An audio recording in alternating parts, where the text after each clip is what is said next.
Let's be real, people. Explicit content is everywhere. It's easier to find than your car keys. And this is part of the problem. The US has become the world's largest consumer of porn, and with it comes a host of cultural, ethical, and even legal challenges. Today, we're diving into a new wave of laws aimed at curbing minors' access to porn, and why this issue is bigger than just state politics or tech. You're listening to Logic and Reason. Roll the intro clip. You're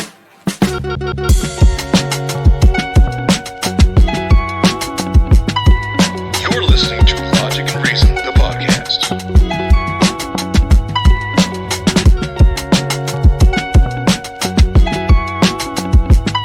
Explicit video content isn't just a late night, no one has to know thing anymore.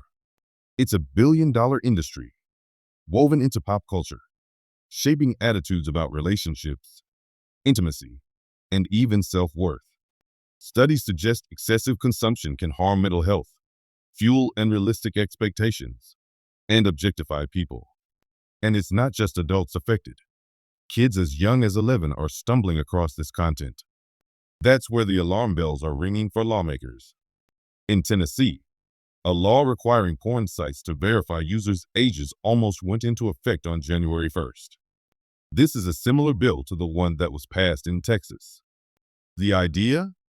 Stop minors from accessing explicit content. Sounds good on paper, right? But the law hit a roadblock in court, with a judge arguing it might do more harm than good by suppressing free speech while failing to stop tech-savvy kids from using VPNs to bypass the block. Similar laws have passed in states like Florida and South Carolina with varying degrees of enforcement. Speaking of bypasses, Florida residents are getting creative. On January 1st, when their new age verification law kicked in, VPN sales skyrocketed by over 1,000%. Turns out, when people want something, they'll find a way to get it. VPNs let users mask their location, essentially tricking websites into thinking they're browsing from a state without restrictions. The surge in demand?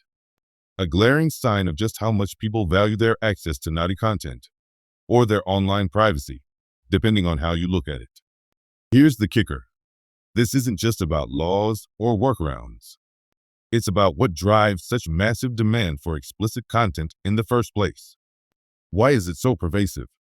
Is it filling a void that stronger family relationships, healthier hobbies, or even better education about intimacy could address?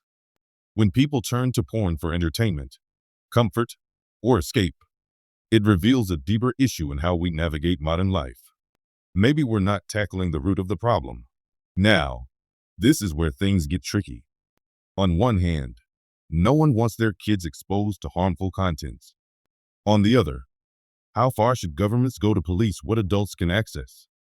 Age verification laws have raised huge privacy concerns, with critics arguing they require sensitive personal information that could end up in the wrong hands. And let's not forget, tech companies have a way of outsmarting regulation. Kids are using VPNs, social media, and other loopholes to get around these laws. The line between protecting children and respecting freedoms is razor thin. This issue is like playing whack-a-mole. Block an explicit content-driven website, and users find a VPN. Pass a law, and tech outpaces enforcement. Plus, porn isn't just on traditional sites. It's on social media, messaging platforms, and even gaming communities. At least Reddit asks users to toggle age restriction settings on their platform. The other issue we face is the cultural normalization of this content. Let's face it, naughty content has become so integrated into daily life.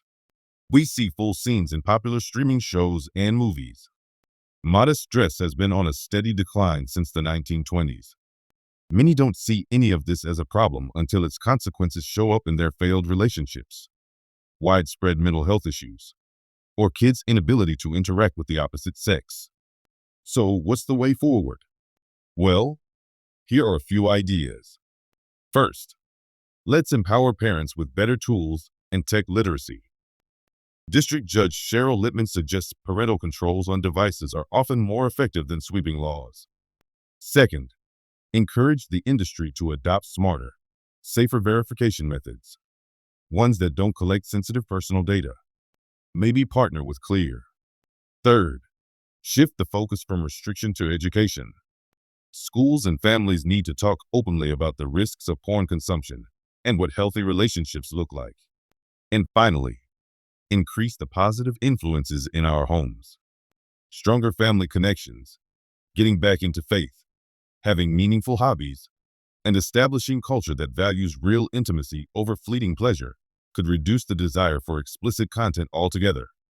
At the end of the day, this debate is about more than laws and loopholes. It's about what kind of society we want to build. One where we rely on quick fixes, or one where we dig deeper to address the root causes of problems like porn addiction and overconsumption. That's our take. But what do you think? Are these laws effective, or are they missing the point? Comment your thoughts below. If you would like to support the channel, make sure to like this video, subscribe to this channel, and check out the latest merch from the Logic and Reason online store. Roll that exit music.